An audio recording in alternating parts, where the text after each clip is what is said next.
हम लगातार इन खबरों पर बने हुए हैं कि किस तरह से यहाँ के नौजवानों को दुबई ले जाकर जो है वो लूटा जा रहा है नौकरी दिलाने के झांसे में। पहले हमने आपको दिखाया कि किस तरह से हिलाल भट्ट ने यहाँ के गरीब और मासूम लड़कों को जो है वो बेला फुसलाकर जो है वो दुबई लिया, फिर बाद में वहाँ पर उनको जो है वो अल्लाह के भरोसे छोड़ा, जिनमें से अब एक शाहनवाज तो किश्तवाड़ आ चुका है, जबकि इम्तियाज़ अभी है। और इम्तियाज़ जैसे कई नौजवान लड़के जो हिलाल और उसकी गैंग के बीच में फंसे हुए हैं, वो अभी वहाँ पर जुस्तजू का शिकार है। अब हमारे साथ में इरफान साहब है जो दक्षिण से हैं, जो रिटायर्ड ZDPO रहे हैं। इनके बेटे अनपढ़ नहीं है, इंजीनियरिंग करके है, और वो अपने ही एक दोस्त बिलाल अहमद वानी उसके जासे में आया है। और बिलाल जो है वो हिलाल का ही एक, हम कहेंगे एक तरह से उसका हिस्सा है। बिलाल को जो है वो हिलाल जो है वो दुबई ले गया था, और अब हिलाल के नक्शो कदम पर बिलाल भी चल रहा है। और न सिर्फ उन्होंने मुदस्सिर को जो है वो वहाँ ले जाकर उसी तरह से किया जिस तरह से इम्तियाज़ और शाहनवाज जैसे नौजवान शिकार हुए, बल्कि मुदस्सिर भी जो है वो उसी चीज़ का शिकार हुआ। और अब खुशकिस्मती से जो है मुदस्सिर उनके चुंगल से जो है वो बाहर निकल के आया है, और वो 3 अगस्त को जो है वो दुबई से जो है वो मुंबई पहुंचा है। क्योंकि जब तक वो दुबई में था, इनके पेरेंट्स जो है वो इस इशू को पर डिस्कस करने से जो है वो कतरा रहे थे, क्योंकि उनको अपने बेटे की सेफ्टी और सिक्योरिटी के लिए जो है वो खतरा था। अब वो क्योंकि वहाँ से आ चुका है और अपने देश में वो अब सुरक्षित है, और अब इरफान साहब जो है वो अपनी आप बीती सुनाने के लिए जो है वो तैयार हैं। हालांकि इन्होंने, जब मैंने बिलाल की खबर को ब्रेक किया था, उसी वक्त मेरे को कांटेक्ट किया था कि इस तरह से जो है वो उनके बेटे के साथ भी हुआ है। लेकिन हमने ये बेहतर समझा कि वो जब हिंदुस्तान वापस पहुँचता है, फिर हम तब जाकर हम आपको ये कहानी सुनाते हैं। इरफान साहब, आप अपना पूरा तारुफ दीजिए, क्या मसला हुआ, क्या हुआ है, किस तरह से आपका बेटा जो एक इंजीनियरिंग करके है वो शिकार हुआ इस फ्रॉड में। आसिफ साहब, मैं पहले आपका बहुत बहुत शुक्रिया अदा करता हूं कि आप गरीब लोगों की प्रॉब्लम्स को हाईलाइट करते हैं और सुखान में बाला तक पहुंचाते हैं ताकि उनका उजाला हो जाए। आसिफ साहब, बात ऐसे है, ये बिलाल अहमद हमारे उधर दक्षिण का है, जनकपुर दक्षिण का, मैं भी वहीं का रहने वाला हूँ। तो बदकिस्मती से ये मेरे लड़के का क्लासमेट है। तो बात ऐसे हुई कि उसने कहा कि भाई मैं दुबई में हूँ, 4-5 साल से उधर दुबई में हूँ, आपका लड़का भी बेकार पड़ा इधर है, तो मैं इसको ले जाऊँगा उधर। फ़ोन पे ही बात हुई। तो मैंने कहा ठीक है, अगर बनता कुछ, इस वक्त बच्चे बेकार हैं, रोज़गार की तलाश में दर-बदर की ठोकरें खाते हैं। आखिरकार मैंने कहा उसको बिल्कुल ठीक है, ये आएगा। तो इसने बीटेक किया है, अगर इंजीनियरिंग विंग में कहीं उधर बनेगा कुछ, उसने कहा नहीं मैं बैंक में हूँ तो मैं उसको ले जाऊँगा उधर, उसने बैंक में ही, चलो कोई न कोई रोज़गार उसको मिल ही जाएगा। उसने ये बात मेरे साथ की, उसने कहा 1.5 लाख इसकी तनख्वाह होगी। फिर मैंने कहा ठीक है, अगर 1.5 लाख है तो अच्छी तनख्वाह है, ठीक ठाक है। तो उसने कहा कि, मैंने कहा इसमें क्या पैसा शैसा कुछ लगता है क्या? हाँ, वीज़ा बनाने का और क्या कहते हैं टिकट वगैरह का ये बनता है, ये बड़ा लगता है इधर उधर। अब मुझे पता नहीं था कि बाहर कंट्रीज़ में क्या तरीका है, क्या नहीं है। 36 साल में मेरी इस सर्विस में पहली बार मुझे ऐसा फ्रॉड हुआ। और मैंने उसको कहा चलो जी कितना पैसा आप लगता, कितना पैसा है? उसने कहा कि भाई 2,10,000।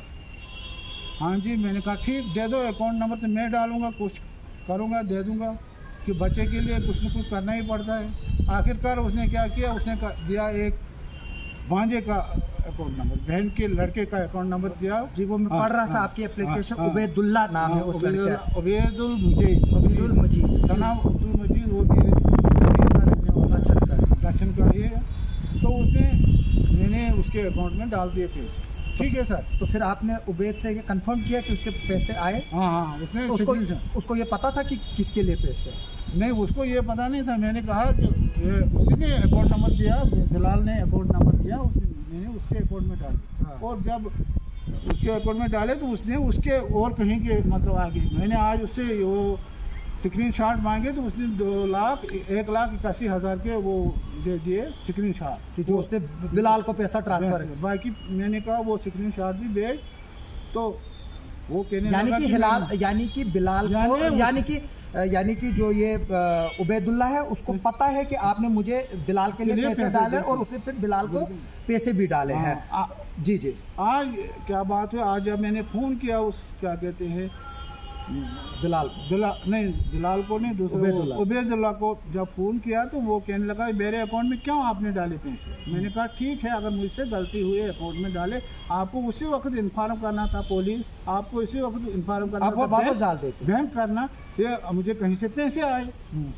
ये कौन सा तमाशा। आखिरकार उसने भेज दिए वो 1,81,000 के वो क्या कहते हैं स्क्रीनशॉट, वो भी सुनील कुमार और किसी के 2-4 के वो खाते में गए हैं। यानी कि जो बिलाल है वो अपने पैसे डालता नहीं, पैसे उसने इधर पकड़े, उसने वहाँ से वो अपने जो यहाँ पर उसको एक तरह से हवाला कहते हैं हम, यानी कि इस तरह के पैसे जो है वो डिफरेंट अकाउंट्स में ट्रांसफर कराते हैं। ये जो है वो उस पर अब पुलिस इन्वेस्टिगेशन करेगी।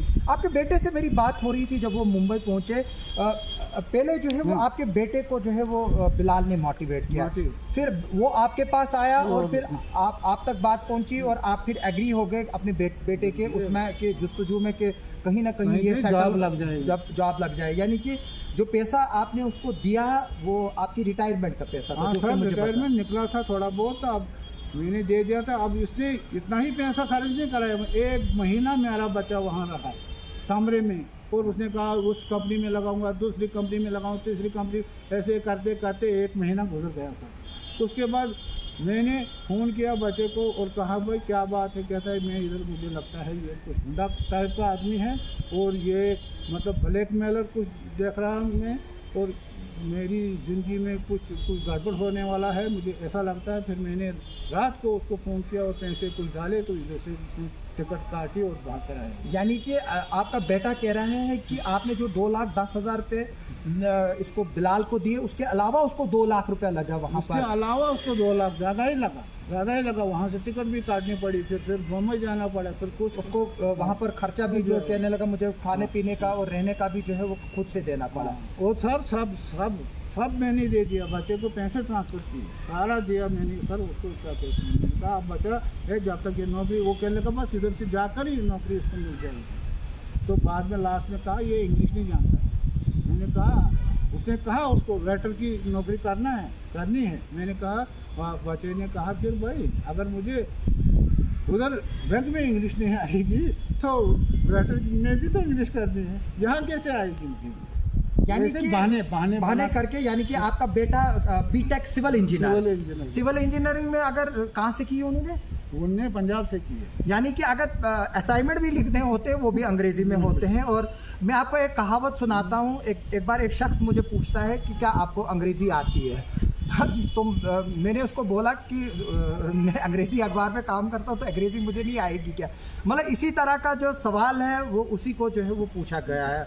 और unfortunate part of this story is that even educated youth are being duped on the name of just by these fraudsters. मैंने ये इंग्लिश सिर्फ इसलिए की कि मैं लोगों को बताना चाहता हूँ कि मैं अनपढ़ नहीं हूँ, जो क्योंकि उसने मेरे लिए इन लोगों ने कुछ कमेंट्स पास किए हैं कि ये अनपढ़ है, जाहिल है, इसको कुछ नहीं पता है। मैं ना जाहिल हूँ, मैं ना अनपढ़ हूँ, मैं गरीबों का जो है वो सहारा हूँ। और जब ये स्टोरी मेरे पास आई मैं वेरीफाई करता हूँ, उसके बाद स्टोरी करता हूँ। जिस तरह से मुझे इरफान साहब ने बताया, जब इन्होंने मुझे पहली बार बताया मैंने पहले ही बार में यकीन नहीं किया। यानी कि ये चीज़ नहीं है कि ये आए, इन्होंने मेरे को बताया और मैंने यकीन की, मैंने इनका इंटरव्यू लिया और मैंने स्टोरी चलाई। इसके पीछे मुझे 1 हफ्ता लगा है इन्वेस्टिगेशन करने के लिए कि क्या वाकई इरफान साहब सच कह रहे हैं, क्या वाकई इनका बेटा जो मुदस्सिर है वो सच कह रहा है। क्योंकि मुझे ये, मैंने जैसे ही आपको पहले ही बताई थी कि मुझे ये उसी वक्त पता चला था कि इस तरह का केस है। जब मैंने ये स्टोरी चलाई थी उसी वक्त मुझे पहले इनके रिश्तेदारों के फ़ोन आए, फिर बाद में इनके घर से मुझे कांटेक्ट किया गया। यानी कि अगर मैं इस वक्त इरफान साहब का इंटरव्यू यहाँ पर ले रहा हूँ, इसको 15 दिन से मैं इस स्टोरी को इन्वेस्टिगेट कर रहा था और मैं चाहता था कि जब मैं पूरी तरह से इन्वेस्टिगेट करूँ तब जाकर इस स्टोरी को चलाऊँ। अब जब मैंने ये इन्वेस्टिगेशन की, ये बात साबित हो गई है कि किस तरह से बिलाल जो है वो हिलाल के नक्शे कदम पर चलकर जो है वो इस तरह के ही फ्रॉड करता है। और अनएम्प्लॉयड एजुकेटेड यूथ को, ये कोई और नहीं है, मुदस्सिर बिलाल का क्लास फेलो है जो ये साथ में रहे हैं, ज़िंदगी बिताई है। लेकिन अगर वो इस तरह के शख्स को, जिसके साथ वो रहता है, जिस गांव में रहता है, वहाँ पर चीट कर सकता है, तो वो किसके साथ क्या कर सकता है वो अभी देखेंगे कि इसके बारे में और कितने केसेस आएंगे। मुझे 2 केसेस और आए हैं जिनसे उसने 75 हज़ार रुपये लिए हैं, जबकि बाकी पैसा उनको डालना था लेकिन उन्होंने नहीं डाला है। और लेकिन वो खुशकिस्मती की इतनी बात है, सिर्फ उनसे पैसे लिए हैं और वो दुबई नहीं गए हैं, यानी कि अभी वो प्रिलिमिनरी स्टेज पे थे। जब ये मामला सामने आया तो उन्होंने उनसे पैसे वापस मांगे, वो भी बिलाल का। उनके बारे में कुछ डिटेल्स बोलेंगे आप? ये 2 लड़के। सर एक रिक्वेस्ट है मेरी, ये जिस वक्त मैंने पैसा डाला फिर मुझे पता चला 2 लड़कों ने सौंदर गांव में रहते हैं, उन्होंने जी पैसे दिए हैं बिलाल को। ठीक है सर, जब मैंने वो कहने लगे मुझे किस लिए दिए थे आपने, मैंने कहा सर मैंने तो दिए आपको मत भेज। अच्छा फिर मैंने फ़ोन किया उसको बिलाल को, मैंने कहा 2 लड़कों से पैसे लिए हैं आपने तो उनको दे दो अपना, ये क्या कहते हैं, मैंने जी उनको टिकट भी भेजी, वीज़ा भी भेजा, वो आए नहीं। फिर मैंने कन्फर्म उन लड़कों से कहा भाई आपने जब टिकट भेजी थी, ये वीज़ा भेजा था, क्यों नहीं गए? वो कहने का कुछ नहीं भेजा, बिल्कुल टोटली ने मेरा हमारे पैसा ले गया 70 हज़ार रुपया। अच्छा वो ले गया, वो खुद ही बताएंगे छतौरी आपको जनाब। सर आपको यानी कि आप अपने मुंह से नहीं बताना चाहते, वो खुद ही बताएंगे क्या स्टोरी है। तो वो भी आए सामने, हम उनकी भी जो है वो बात रखेंगे। अब आप क्या कर रहे हैं? जब कि मुझे कुछ आपके बेटे से जब आज फिर से बात हुई, वो लोग उसको धमका रहे थे। बिल्कुल तो जनाब, गाली गलौज करता है उधर से, कहता है जाओ कहाँ जाना। मैंने कहा था उसको मैं जनाब SSP साहब के पास एप्लीकेशन दे दूंगा, उसने कहा SSP छोड़कर आप जाओ DIG के पास, कहाँ जाना है जाओ। मेरी रिक्वेस्ट है ये जनाब से, गवर्नमेंट से, कि उसका वीज़ा कैंसिल किया जाए और यहाँ उसको लाया जाए ताकि इसका ट्रायल यहाँ। वीज़ा नहीं, उसका पासपोर्ट कैंसिल करने की ज़रूरत है। और वो एक्सटर्नल अफेयर मिनिस्ट्री जो है उसको देखती है। और मैं ये बता दूं कि इस पर गवर्नमेंट जो है वो काम कर रही है, चाहे वो हिलाल भट्ट का मसला हो, चाहे ये इन लोगों का मसला हो, क्योंकि ये चीज़ें जो है वो मैंने सिर्फ न्यूज़ ही नहीं चलाई बल्कि जो गवर्नमेंट है और जो ऑफिशियल से उनकी नोटिस में भी लाया है। लेकिन अभी सबसे बड़ी कार्रवाई यही हो रही है कि जितने भी यहाँ के लोग दुबई में इस वक्त हैं और डोडा के लोग हैं, उनका जो है वो डाटा बैंक जो है वो बनाया जा रहा है। इसमें कुछ टाइम लगेगा और केस बाय केस जो है वो इसमें ज़रूर जो है वो इंक्वायरी होगी। और हम उम्मीद करेंगे कि आपको जो पैसा लगा है वो वापस मिलेगा, बल्कि न सिर्फ इस खबर। जी रिक्वेस्ट है जी, मुझे 4.5 लाख रुपया अभी तक लगा, वो सब मिलना चाहिए, वो बिलाल से रिकवर करना है। तो मतलब उसके अलावा जो है वो एक तो रिकवरी होनी चाहिए और उनको सज़ा होनी चाहिए, यानी कि अगर जब सज़ा होगी तभी जाकर जो है इस तरह के क्राइम जो है वो रुकेंगे। और मैं ये बात बता दूं कि ये लोग जो है ना उनको साइबर क्राइम का जो है वो धमकी दे रहे हैं, वो भी मैं उस पर भी खबर चलाऊंगा। वो साइबर क्राइम उनको लग रहा होगा कि जो अनाड़ी लोग हैं जिनको कानून पता नहीं है उनको धमकाएंगे। मेरे को धमका के दिखा रहा है ना, जिस तरह से हिलाल ने जब मुझे धमकाया था तो फिर मैंने उसको दिखाया कि कैसे धमकाते हैं। हमारे पास अल्लाह ताला ने जो है ये दिया है, मुझे किसी चीज़ की लालच नहीं है, अल्लाह ताला को कब्र में जवाब देना है। हमारे एक अजीज़ दोस्त के फादर कुछ दिनों पहले मारे, 890 रुपये का उनका कफन आया, करोड़ों की प्रॉपर्टी है। मेरे पास भी अल्लाह का दिया हुआ बहुत कुछ है, लेकिन मुझे याद है कि लास्ट पर कफन जो है वो सिर्फ 890 रुपये का मिलेगा। क्या पता अब मैं कल ही मारा, या शायद ये जो इंटरव्यू इस वक्त मैं रिकॉर्ड कर रहा हूँ क्या मैं इसको अपलोड कर भी पाऊँ ना पाऊँ वो भी पता नहीं है। अल्लाह ने जो है वो ज़िंदगी अपने हाथ में रखी है, कब आती है कब नहीं आती। लेकिन वक्त जो है वो इंसान को सिखाता है कि किस तरह से जो है उसको किन किन मुश्किलात से गुजरना पड़ता है, जिस तरह से इरफान साहब जो है वो आज गुजर रहे हैं। इसीलिए मैं उन लोगों को भी बताता चाहता हूँ कि के जेब नहीं होते हैं, आपको वहाँ पर अमाल जो है वो काम आएंगे। आप किसी पर इल्ज़ाम लगाओ कि कोई 5 लाख मांग रहा है, कोई 2 लाख मांग रहा है, उससे कोई फ़र्क नहीं पड़ता है। इतना ज़रूर याद रखना कि अगर इस दुनिया में नहीं लेकिन रोज़े महशर के दिन और आखिरत में जो है वो जवाब देना। कुछ गुनाह ऐसे होते हैं जिनकी बख्शिश होती है, लेकिन कुछ गुनाह ऐसे होते हैं जिनकी बख्शिश जो है वो बिल्कुल भी नहीं होती है। अल्लाह ताला खुद कुरान में फरमाता है कि मैं ज़र्रे से लेकर समंदर के बड़े बड़े जितने गुनाह होते हैं उनको भी माफ़ कर सकता हूँ, लेकिन कुछ ऐसे गुनाह होते हैं जो कभी माफ़ नहीं होते हैं।